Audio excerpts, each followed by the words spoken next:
everyone, this is Nidhi and welcome to our new segment Join the Revolution on our Lovius portal, where we invite best and brightest mind in the legal field, where they will share their insights, experiences and ambitions of their legal journey. Today we have pleasure of hosting Mr. Shriyans Dikshit, a dedicated law student.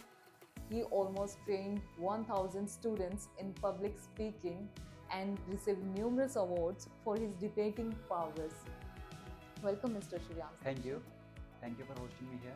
I believe Join the Revolution by Lobbyists is a good initiative. It's our privilege interviewing you here. Thank you. So let's start with your journey, Mr. Shriyans Dikshit. How has been your journey so far?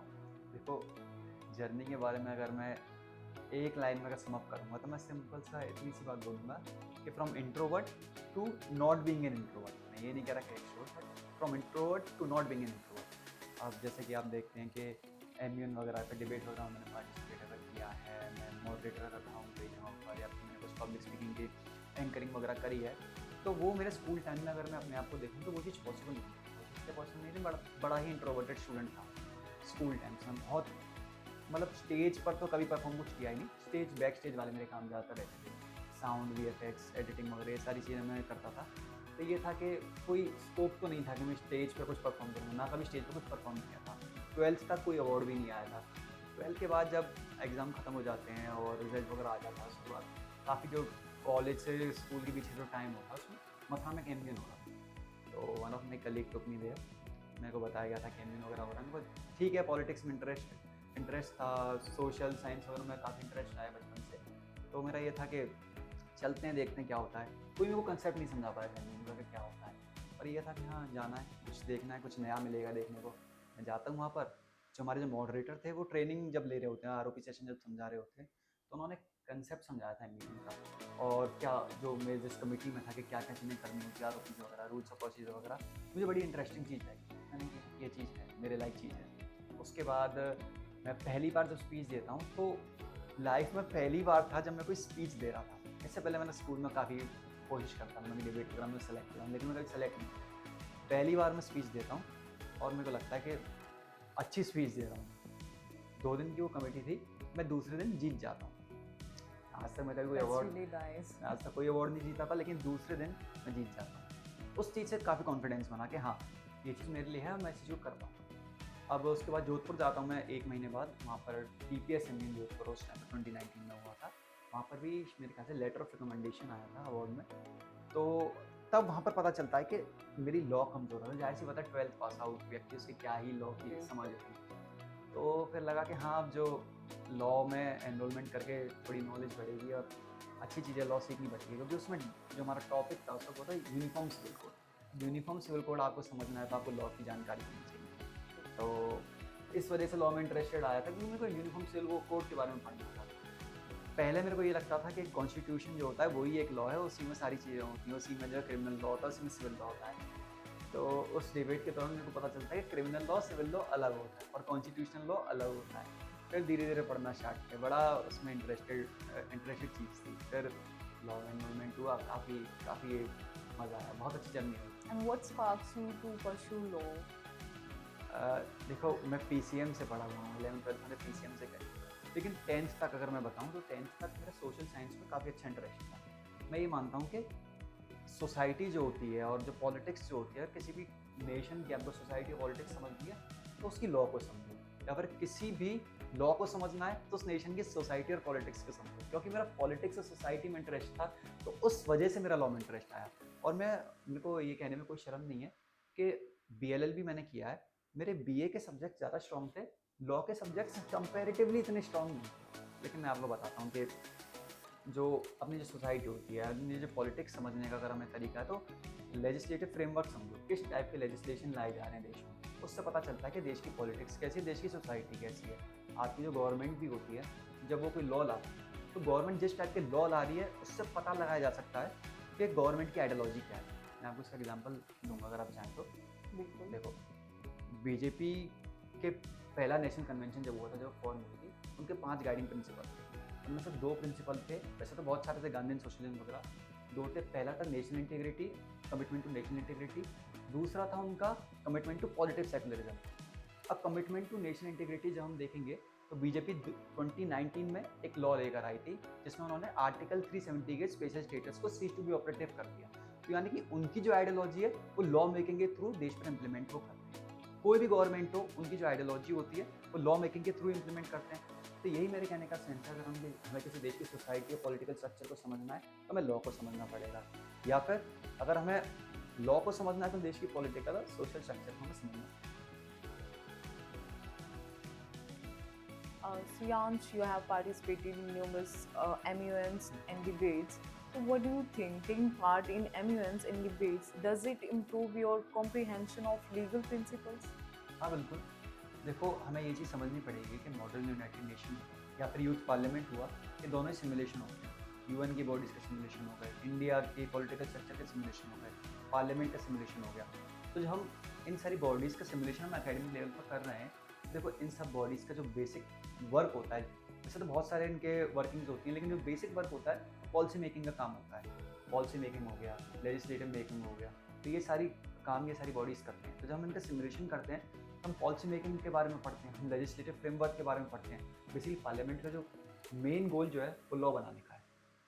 जो India में या फिर किसी भी country में अलग अलग problems होती हैं, उसका सॉल्यूशन निकालने का काम होता है वहाँ की पॉलिटिक्स का। पॉलिटिक्स का बेसिक डेफिनेशन हम देखें तो यही होती है, कोई प्रॉब्लम है उसका सॉल्यूशन कंसेंसस बनाकर निकालना, जिसे हम पॉलिटिक्स कहते हैं। सॉल्यूशन निकालने का तरीका होता है पॉलिसी मेकिंग और लेजिस्लेटिव मेकिंग। जब हम इन चीज़ों पर विचार विमर्श करते हैं तो हमें लीगैलिटी पढ़नी पड़ती है, क्योंकि लीगल फ्रेमवर्क के थ्रू ही हम लोग पॉलिसी मेकिंग करते हैं और हम लोग लेजिस्लेशन तैयार करते हैं। और आप देखेंगे कि जब हम किसी भी जो टॉपिक्स होते हैं, चाहे वो यूएन से रिलेटेड टॉपिक हो, चाहे वो इंडियन कम्युनिटी से रिलेटेड टॉपिक हो, तो बेसिकली वो लॉ से रिलेटेड टॉपिक्स होते हैं। International law, international relations, Indian politics, India के अलग अलग लॉज, जैसे कि मैंने अभी बताया भी था कि जब हम लोग मेरी जो दूसरी डिबेट थी उसमें हम लोगों ने यूनिफॉर्म सिविल कोड पर डिस्कशन किया था। ऐसे ही अभी आजकल ट्रेंडिंग चल रहा है, बीएनएस पर डिस्कशन चल रहा है काफ़ी जगहों पर, सेडिशन पर कभी कभी डिस्कशन चल रहा है। तो जो अलग अलग लॉज हैं उन पर डिस्कशन अगर होता है तो उससे उनको पढ़ने की वजह से लीगल अंडरस्टैंडिंग काफ़ी अच्छे से डेवलप होती है। So, when we are participating in any MUN, so we have to update with the current affairs, right? या मैं समझता हूँ कि करंट अफेयर्स में अपनी पकड़ बनाने के लिए डिबेट्स में जाना, एमयूएंस में जाना, यूथ पार्लियामेंट में जाना बहुत अच्छा तरीका है। और एमयूएन के काफ़ी सारे लोग यूपीएससी के प्रिपरेशन भी करते हैं और उनको इस चीज़ का बेनिफिट बहुत मिलता है, क्योंकि आधी सारा चीज़ें उन्हें ऑलरेडी पता होती है, वो उस चीज़ को प्रैक्टिकली डिबेट में परफॉर्म कर चुके हैं, तो एक बेसिक अंडरस्टैंडिंग बहुत अच्छे से डेवलप हो जाती है। So, what was the strategy for preparing for moot court? Sorry, करना पड़ेगा यार. So, what was the strategy to prepare for MUNs? देखो, स्ट्रेटेजी अलग अलग टाइम पर बदली हुई है और हर किसी की अपनी खुद का प्रिपरेशन का स्ट्रेटेजी होता है। स्टार्टिंग में कुछ और थी, उसके बाद कुछ और, अब कुछ और है। देखो, लेकिन बेसिक चीज़ें हैं कुछ जो कि मैं बता सकता हूँ यहाँ पर। सबसे पहली चीज़ हमें ये समझना पड़ता है कि सोर्सेज कितने टाइप, दो टाइप के सोर्सेज होते हैं, प्राइमरी सोर्स और सेकेंडरी सोर्स। अब प्राइमरी सोर्स जो ओरिजिन ऑफ डेटा है, जो गवर्नमेंटल सोर्सेज हैं, जो आपके रिपोर्ट्स हैं, कमीशन रिपोर्ट्स हैं, कमिटी की रिपोर्ट्स हैं, जजमेंट्स हैं, ये सारी चीज़ें प्राइमरी सोर्सेज आती हैं। सेकेंडरी सोर्स वो है जिसमें प्राइमरी सोर्स को कोट किया जाता है। फॉर एग्जाम्पल अलग अलग मीडिया चैनल्स हो गए, न्यूज़ चैनल्स हो गए, आर्टिकल्स हो गए, उनमें कभी भी आप लोग देखो तो सोर्स हमेशा प्राइमरी सोर्सेज को कोट किया जाता है और उसके आधार पर ओपिनियन बेस्ड सेकेंडरी सोर्स तैयार होता है। तो देखो, ओपिनियन हुआ, एनालिसिस हुआ, उसके लिए आप लोग सेकेंडरी सोर्स को रेफर कर सकते हो, लेकिन अपने खुद का एनालिसिस डेवलप करने के लिए प्राइमरी सोर्स इंपॉर्टेंट है और प्राइमरी सोर्स पर ही आपको जाना चाहिए। One of the best primary source मैं हमेशा सजेस्ट करता हूँ, जो एक्ट है, जो बेयर एक्ट है, उसकी रीडिंग मारो। बेयर एक्ट की रीडिंग मारने से क्या होता है, जो जिस भी टॉपिक पर, जिस भी एक्ट के बारे में आप लोग को डिस्कशन करना है, उस पर आपको एक अंडरस्टैंडिंग एक्ट के बारे में डायरेक्टली आ जाती है। मैं एक बार के स्ट्रेटेजी का एग्जांपल बताता हूँ। फार्म्स लॉ पर डिबेट थी, 2020 की बात है, 2020-21 की मेरे ख्याल से, तब फार्म्स लॉ ट्रेंडिंग टॉपिक था और मैं समझता हूँ अगर सबसे ज़्यादा अवार्ड अगर किसी टॉपिक पर जीते तो फार्म्स लॉ पर ही जीते। अब फार्म्स लॉ पर नया नया आया था, मेरी तैयारी नहीं थी, एक रात मेरे पास तैयारी करने के लिए, सुबह ही पता चलता ऑनलाइन था, तो मैं रात भर बैठा था, तो कोई चीज़ पता नहीं थी, ना उस पर कोई आर्टिकल था, ना कोई यूट्यूब वीडियो अवेलेबल थी, नया नया फार्म्स लॉ आया था। तो मैंने एक चीज़ करी, मैंने जो फार्म्स लॉ जो था उसकी रीडिंग, जो बेयर एक्ट थे, तीनों के बेयर एक्ट की रीडिंग आई। उससे क्या हुआ, जो एक्ट के जो खूबियाँ हैं और खामियाँ दोनों चीज़ें पता चलती हैं। और मेरी जो स्पीच थी जब मैंने दी थी, तो मैंने कुछ नहीं किया था, मैंने एक की सेक्शन बाय सेक्शन रीडिंग लगाई थी और उसका अपना एनालिसिस दिया था कि इस सेक्शन ये बात कह रहा है और जो आरोप लगाए जा रहे हैं कि ये चीज़ हो जाएगी, वो चीज़ हो जाएगी, इस सेक्शन के तहत वो चीज़ खारिज हो जाएगी। सिंपल सी बात है। और मैंने स्टैंडिंग कमेटी रिपोर्ट पढ़ी थी, स्टैंडिंग कमेटी रिपोर्ट मैंने कोट करा था, तो उससे ये पता चलता है कि जो कमेटी रिपोर्ट्स हो गए या फिर सादा बेयर एक्ट हो गया, फिर जजमेंट्स हो गए, आप जितना ज़्यादा बेसिक पे फोकस करोगे, प्राइमरी सोर्स पे फोकस करोगे, उतना आपके एनालिसिस की अंडरस्टैंडिंग आसान हो जाएगी। जब आप आर्टिकल पढ़ते हो, कोई सेकेंडरी सोर्स पढ़ते हो, तो वहाँ पे आप अपना खुद का दिमाग नहीं लगा रहे हो, आप किसी और का लिखा हुआ ओपिनियन बेस्ड आर्टिकल आप पढ़ रहे हो, उससे आपकी एनालिसिस अंडरस्टैंडिंग नहीं डेवलप हो सकती, मैं ये मानता हूँ। तो आप हमेशा बेसिक पर फोकस करो। दूसरा मैं रिसर्च का तरीका बताऊंगा। देखो, रिसर्च को हमेशा बुलेट पॉइंट्स में बांटो। कैपलिंग मेथड मेरे ख्याल से कहते हैं। कैपलिंग मेथड में क्या होता है, व्हाट, व्हेन, हाउ, इस टाइप की चीज़ें आप क्वेश्चन किसी भी टॉपिक से रिलेटेड अपने आप से पूछते हो और उसका आंसर निकालते हो, उससे आपको बुलेट पॉइंट्स बहुत सारे मिल जाते हैं। तो आप बेसिक अंडरस्टैंडिंग किसी भी चीज़ की अगर आपको पानी है तो आप कैपलिंग मेथड का इस्तेमाल कर सकते हो। मैं आजकल यही इस्तेमाल कर रहा हूँ। पहले मैं जो है अलग अलग बुलेट पॉइंट्स खुद से डेवलप करता था, कैपलिंग मेथड से थोड़ा आसान हो जाता है। यानी कि क्वेश्चन फ्रेम कर लो किसी भी टॉपिक से रिलेटेड। फॉर एग्जाम्पल, यूसीसी अगर हमारा टॉपिक है, what is UCC, why do we need UCC, where does the concept from UCC originate. तो इस टाइप से आप क्वेश्चन खुद से पूछोगे, तो आप जब उसके आंसर दोगे, आपकी आधी सारी रिसर्च तो उसी में कंप्लीट हो जाएगी। दूसरी चीज़ होती है वर्टिकल रिसर्च। कोई भी चीज़ आपको लग रहा है कि जिस पर थोड़ी और डीप अंडरस्टैंडिंग होनी चाहिए, उस पर आप वर्टिकल रिसर्च यूज करो। ये तो हॉरिजॉन्टल रिसर्च हो गई।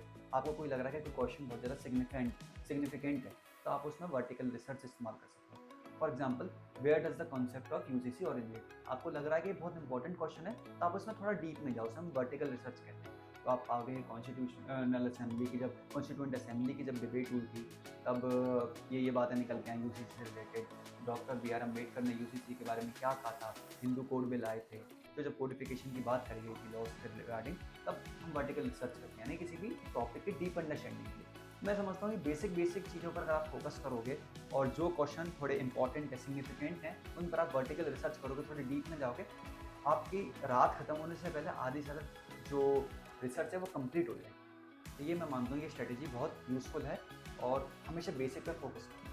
It's really fruitful, Sriyansh. Thank you. So let's move to the next question. Sure. Sriyansh, in what ways has taking part in these events helped you become a better public speaker? देखो, public speaking जो art है, उसमें हमें एक चीज़ समझनी पड़ेगी, practice के साथ ही हम इसको परफेक्ट कर सकते हैं। कुछ लोग होते हैं, मैं समझता हूँ, जो कि स्कूल के टाइम से ही अच्छे पब्लिक स्पीकर होते हैं, but majority of us are not. हमें प्रैक्टिस चाहिए होती है पब्लिक स्पीकिंग में अपने आप को एक्सेल करने के लिए। किसी भी चीज़ में, किसी भी स्किल में अपने आप को एक्सेल करने के लिए हमें प्रैक्टिस चाहिए होती है। लेकिन फॉर एग्जाम्पल, आपको ड्राइंग अगर करनी है, तो ड्राइंग में एक्सेल करने के लिए आपको एक जो ज़्यादा चीज़ें रिक्वायरमेंट्स नहीं है रिसोर्सेज की। पब्लिक स्पीकिंग में एक्सेल करने के लिए सबसे बड़ा रिक्वायरमेंट है आपको ऑडियंस चाहिए अपने सामने। जब आप ऑडियंस के सामने बोलना सीखोगे तो आप पब्लिक स्पीकिंग में अच्छे से एक्सेल कर पाओगे। दिक्कत ये आती है पब्लिक स्पीकिंग में, हमें मौका ज़्यादा नहीं मिलता है। क्यों? क्योंकि पब्लिक स्पीकिंग का सबसे बड़ा जो रिसोर्स है, यानी कि ऑडियंस, वो इजीली अवेलेबल नहीं होती है। तो आप सोचोगे आपको स्कूल में या कॉलेज में हर बार आप ही को एंकरिंग दे दी जाए, या फिर आप इतने अच्छे पब्लिक स्पीकर नहीं हो, तो आपको एंकरिंग नहीं मिलने वाली। जब एंकरिंग नहीं मिल सकती, इतने मौके ही नहीं है, तब कैसे एक्सेल करोगे? यानी कि यही होता है, कुछ ही स्टूडेंट्स होते हैं स्कूल्स और कॉलेजेस में जिनको बार बार एंकरिंग दी जाती है, क्योंकि वो शुरू से एक्सेल उस चीज़ में करते हैं, बार बार उन्हीं को मिलती है, बाकी लोगों को कैसे मौका मिले? तो यानी कि हमें प्रैक्टिस चाहिए इस चीज़ में, और प्रैक्टिस करने का जो तरीका जो मैंने बताया, स्कूल और कॉलेज में बहुत कम ही मिलता है। और आपको क्यों मिलेगा बार बार? पहला क्वेश्चन, आपको ही क्यों मिलेगा? तो देखो, मॉडल यूनाइटेड नेशन हो गई, यूथ पार्लियामेंट हो गया, ये डिबेट्स हो गई, ये बहुत अच्छा तरीका है। इसमें जो सबसे बड़ा रिसोर्स है, यानी कि ऑडियंस, वो इजीली अवेलेबल है, और आपको जाने का जो कन्वीनियंस है वो बहुत ईजी है। सिर्फ रजिस्टर ही करना है, आपको जाना है। यानी कि जो प्रैक्टिस जो मिलती है पब्लिक स्पीकिंग करने के लिए, वो MUN यूथ पार्लियामेंट और डिबेट में जाके बहुत ईजिली मिल जाती है। मैं समझता हूँ पब्लिक स्पीकर अगर आपको अच्छा बनना है तो आपको प्रैक्टिस चाहिए, जैसे मैंने बताया। तो MUN और यूथ पार्लियामेंट बहुत ही इफेक्टिव वे है यहाँ पर पब्लिक स्पीकिंग सीखने का। बहुत सारी सॉफ्ट स्किल सीखने का ये इफेक्टिव वे है, but one of the major soft skill जो मैं समझता हूँ, आपकी स्पीकिंग स्किल्स बहुत ज़्यादा अच्छी हो जाती है MUN यूथ पार्लियामेंट और डिबेट्स अटेंड करके। So you are suggesting our viewers to participate in MUNs, any youth parliaments?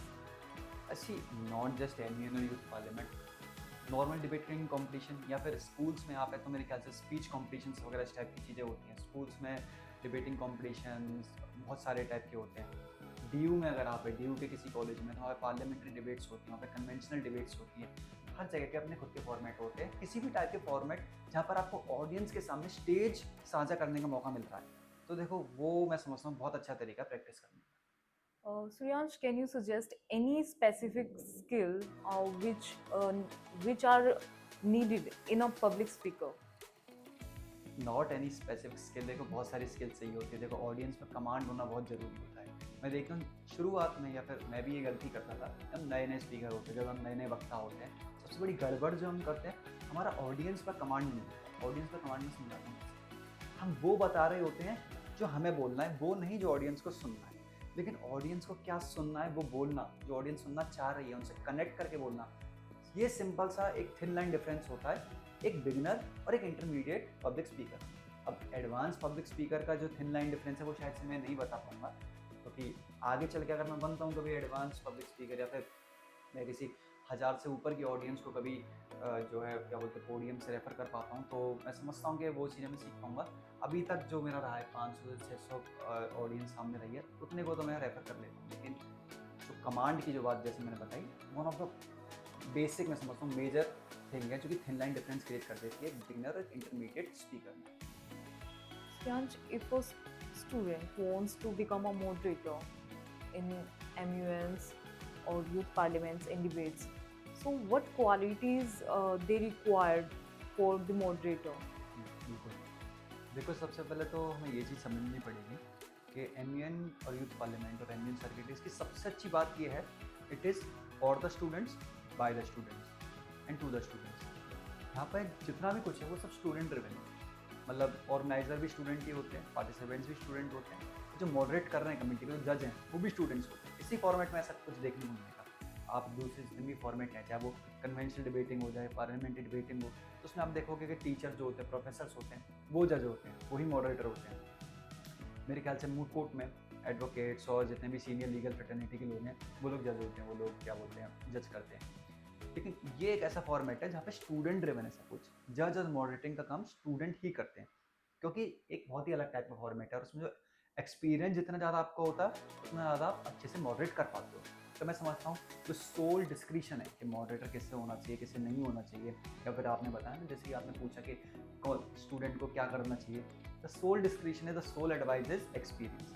ज़्यादा से ज़्यादा एक्सपीरियंस हो उतना बेटर, और ना सिर्फ एक्सपीरियंस क्वांटिटी के टर्म्स में नहीं, क्वालिटी के टर्म्स में नहीं। अगर दो टाइप के एक्सपीरियंस की यहाँ पे मैं बात करूँगा। एक तो आपका एज अ पार्टिसिपेंट एक्सपीरियंस कैसा है, आपने 50 डिबेट्स अटेंड करी, आप एक भी अवार्ड नहीं जीते हो, यार आप खुद अवार्ड नहीं जीते हो, तो आप कैसे आप दूसरे किसी को मोटिवेट कर पाओगे, और आपका खुद का कोई अच्छा अचीवमेंट नहीं है एज अ बतौर पार्टिसिपेंट। दूसरी चीज़, आपने ईवी करें, आप ईवी यानी कि एग्जीक्यूटिव बोर्ड यानी कि जो भी मॉडरेटर, चेयरपर्सन, स्पीकर, आपको उसे कुछ भी कह लीजिए, तो आप ज़्यादा से ज़्यादा आप ईवी करते हो, लेकिन आपका खुद का एज अ मॉडरेटर कैसा एक्सपीरियंस है, आप कमेटी में आपकी कमांड नहीं होती, आपका ये फीडबैक बुरा जाता है, यानी कि आपको बहुत ख़राब फीडबैक जाता है, आपका ना कमेटी में कमांड, ना आपकी कमेटी में डेकोरम मेंटेन होती, ना पार्टिसिपेंट्स आपसे खुश होते हैं, आपका जो फीडबैक जाता है पार्टिसिपेंट द्वारा वो बहुत ख़राब जाता है। अगर इस टाइप का आपका एक्सपीरियंस, तो मैं समझता हूँ कि फिर मॉडरेटर नहीं होना चाहिए। लेकिन देखो एनुअल सर्किट में आजकल कुछ गलत प्रथाएँ चल रही हैं, उन गलत प्रथाओं को मैं एड्रेस भी करना चाहूँगा यहाँ से। देखो सबसे पहली चीज़ तो ये 5-6 अटेंड करते हैं, इवेंट अटेंड करते हैं और ईवी बनने लग जाते हैं, यानी कि मॉडरेटर बनने लग जाते हैं, वो चीज़ बहुत गलत है। आपने अभी तक सिर्फ 5-6 इवेंट्स अटेंड करे, 5-6 डिबेट्स, 5-6 कमिटीज़ अटेंड करी, हाउ कैन यू जज someone on basis of that? आपकी खुद की अभी तक जजिंग अच्छे से नहीं हुई, आप दूसरे को क्या जज करेंगे? सबसे बड़े जो है प्रॉब्लम ये है। फिर दूसरी चीज़, अब तक MUN जो है बहुत स्टूडेंट ड्रिवन रहा है, कुछ स्टूडेंट होते हैं और लेकिन एक एज लिमिट होती है एक स्टूडेंट की एक एज लिमिट ही होनी चाहिए।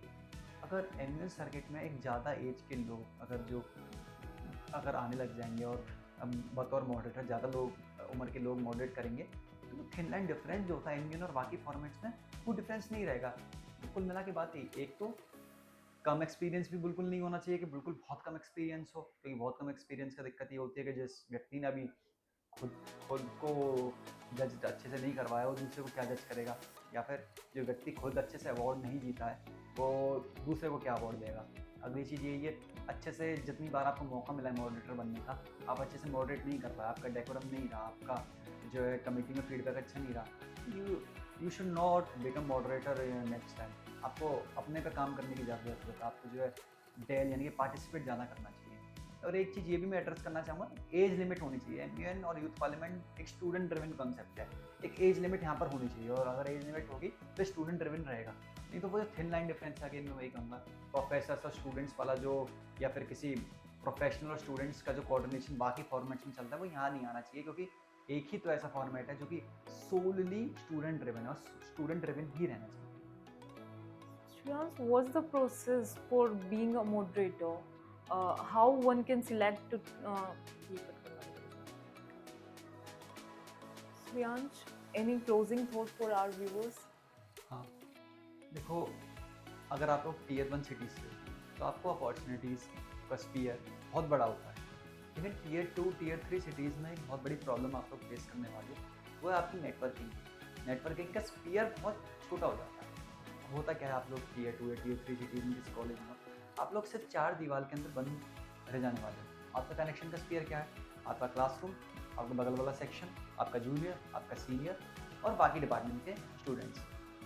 अब आप दूसरे फील्ड के लोगों से, दूसरे कॉलेज के लोगों से आपको कनेक्ट करने का, अपनी उम्र के दूसरे कॉलेज, दूसरे फील्ड के लोगों से कनेक्ट करने का मौका बहुत कम बार मिलने वाला है। तो ऐसे में मैं एडवाइस करूँगा, चाहे आपका फील्ड कुछ भी हो, मैं ये नहीं कह रहा कि सिर्फ एमयूएन ही करो या यूथ पार्लियामेंट ही करो, मैं ये भी नहीं कह रहा कि सिर्फ मूड कोर्ट ही करो, मतलब जो आपका, जिसमें आपको स्पेशलाइजेशन आपकी फील्ड में लग सकता है कि आप इस चीज़ में एक्सेल कर सकते हो, वो करो, लेकिन अपने कॉलेज से, अपनी होम सिटी से बाहर कदम रखो। उससे होगा क्या, सबसे बड़ी बात, सीखने को बहुत कुछ मौका मिलेगा, दूसरे लोगों से, अलग अलग कल्चर के लोगों से इंटरेक्ट करने का मौका मिलेगा, आपको ट्रैवल की आदत लगेगी, आप ट्रैवल जगह जगह जाकर करोगे, आप दूसरी जगहों पर जाओगे, दूसरे कॉलेज में जाओगे, वहाँ का कल्चर आप सीखोगे, वहाँ की सोसाइटी कैसी है, वहाँ के स्टूडेंट्स कैसे हैं, उनसे सीखने का मौका मिलेगा। अब आपका स्पीयर तो आपके कॉलेज में बहुत कम है ना, आपके कॉलेज आपको कोई पर्टिकुलर चीज़ें प्रोवाइड कराता है, आपको लगता है कि डेट इज़ सफिशिएंट, इतने से काम हो जाएगा, लेकिन आप जब कॉम्पिटिटिव इन्वायरमेंट में कदम रखोगे, आप दूसरे जगहों के स्टूडेंट्स से इंटरेक्ट करोगे, आप देखोगे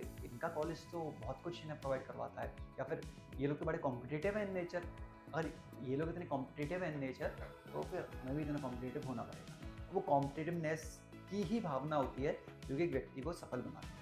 अगर कॉम्पिटिशन ना होगा, नहीं होगा, तो फिर कोई भी व्यक्ति सफल नहीं हो सकता। और स्टूडेंट लाइफ में मैं समझता हूँ कॉम्पिटिटिवनेस आनी चाहिए। और देखो, आज के टाइम पे नॉलेज गेन करना, इन्फॉर्मेशन गेन करना बहुत आसान हो गया, स्किल्स को गेन करना बड़ा ही आसान हो गया है, क्योंकि इंटरनेट, इन्फॉर्मेशन बहुत ईजिली अवेलेबल है, आपके कन्वीनियंस पर अवेलेबल है। लेकिन एक चीज़ जो कठिन हो गई है, वो है नेटवर्किंग, और अपना जो नेटवर्किंग का स्पीयर है उसको इंक्रीज़ करना। वो कैसे होगा?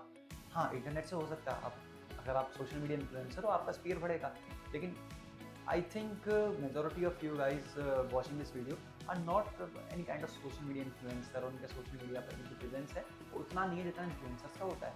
तो आपके पास भला क्या मौका है कि आप अपना स्पीयर इंक्रीज करो, आप अपना नेटवर्किंग करो, आप अपने शहर से बाहर कदम रखो, आप अलग अलग इवेंट्स में जाओ, दूसरे कॉलेजेस में जाओ, दूसरे यूनिवर्सिटीज़ में जाओ। मैं आप लोग को शेयर कर रहा हूँ, पर्सनल एक्सपीरियंस शेयर कर रहा हूँ।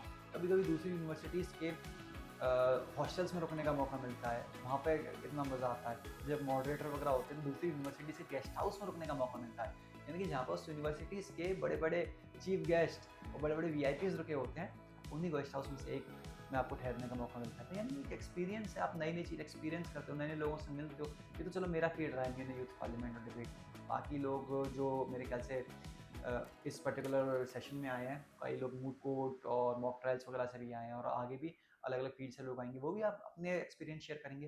तो जितना ज़्यादा आपका एक्सपीरियंस होगा, जितना डाइवर्सिफाइड आपका एक्सपीरियंस होगा, उतनी संभावनाएं होंगी आपके जीवन में सफल होने की। अभी हम सब स्टूडेंट्स हैं, वी मे और मे नॉट सक्सीड, लेकिन अगर आप ट्राई ही नहीं करोगे तो सक्सीड होने का चांस कितना है?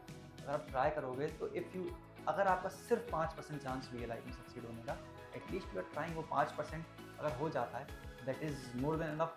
अगर 95% नहीं भी होगा, आपको रिग्रेट नहीं हुआ कि आपने किसी चीज़ में ट्राई नहीं किया। देखो, कुछ अलग हटके करने की ये दौर है। मैं समझता हूँ कि अगर मैं कुछ भी अलग हटकर नहीं कर रहा होता तो मैं क्या होता, मैं एक एवरेज स्टूडेंट, मैं एक इंट्रोवर्ट था, ना मेरी क्लास में कोई पहचान होती, ना मेरे कॉलेज में कोई पहचान होती।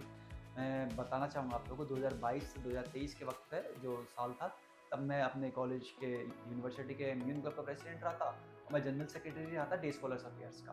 उसके बाद 2023 से 2024 में जो मेरा फाइनल ईयर था, उसमें मैं जूरिस क्लब का प्रेसिडेंट रहा था। क्लब्स का प्रेसिडेंट वगैरह बनना, आपके अपने कॉलेज के अंदर कमांड होना, आपके अपने कॉलेज में ना सिर्फ कमांड बल्कि रिस्पेक्ट होना, ना सिर्फ अपने डिपार्टमेंट में बल्कि दूसरे डिपार्टमेंट के लोगों में भी। मैं अपने कॉलेज में सभी डिपार्टमेंट के लोगों को जानता था और अलग अलग डिपार्टमेंट्स के लोगों के साथ काम करता था। दूसरे B B B com B tech वगैरह या दूसरे डिपार्टमेंट्स के लोगों से मेरा इंटरेक्शन था, जो कि एक अलग हटके चीज़ थी। अगर मैं कॉलेज के बाहर भी देखूँ, मेरा कॉलेज के बाहर दूसरे कॉलेजेस, दूसरी यूनिवर्सिटीज, दूसरी सिटीज़, दोबारा शब्द इस्तेमाल करूँगा, दूसरे कल्चर के लोगों से इंटरेक्शन था। तो इंटरेक्शन करने का जो मौका मिला, वो अपने शहर से बाहर कदम रख के, अपने शहर से बाहर कदम रखा, उससे एक्सपीरियंस बना, उससे एक वैल्यू बनी। उस वैल्यू के तहत ही तो मेरे को अपने कॉलेज में अलग अलग पोजीशंस पर क्या बोलते हैं बैठाया गया, उन पोजीशंस की जिम्मेदारी सौंपी गई। अगर मेरा एक्सपीरियंस नहीं होता, तो मेरे कॉलेज वाले मेरे जैसे साधारण व्यक्ति को, जो कि एकेडमिकली एवरेज व्यक्ति है, जो कि इंट्रोवर्ट इन नेचर है, उसको किस आधार पर प्रेसिडेंट बनाते, किस आधार पर जनरल सेक्रेटरी बनाते देश को अलग अफेयर से, किस आधार पर इतनी सारी जिम्मेदारियाँ सौंपते, किस आधार पर अलग अलग इवेंट्स के चीफ एडवाइजर की पोजीशन सौंपते। तो वो चीज़ तभी पॉसिबल थी ना कि जब मेरे पास कोई एक्सपीरियंस था, मेरे पास कोई वैल्यू थी। वो वैल्यू मैंने गेन करी अपने स्पीयर से बाहर कदम रख के। तो यही मेरा एक छोटी सी एडवाइस है, आप लोग अपने स्पीयर से बाहर कदम रखो। इन्फॉर्मेशन गेन करना बहुत आसान हो गया। अगर आप सोचते हो कि आप बहुत ज़्यादा नॉलेजेबल व्यक्ति हो, आप बहुत ज़्यादा इन्फॉर्मेशन आपके पास अच्छी खासी है, गुड, आप एकेडमिकली आप अच्छा कर सकते हो और आपको सिर्फ एकेडमिकल फील्ड में ही जाना आगे चल के, यू आर डूइंग नाइस, आप अच्छी चीज़ कर रहे हो। लेकिन not everyone is going in the same field that you are imagining.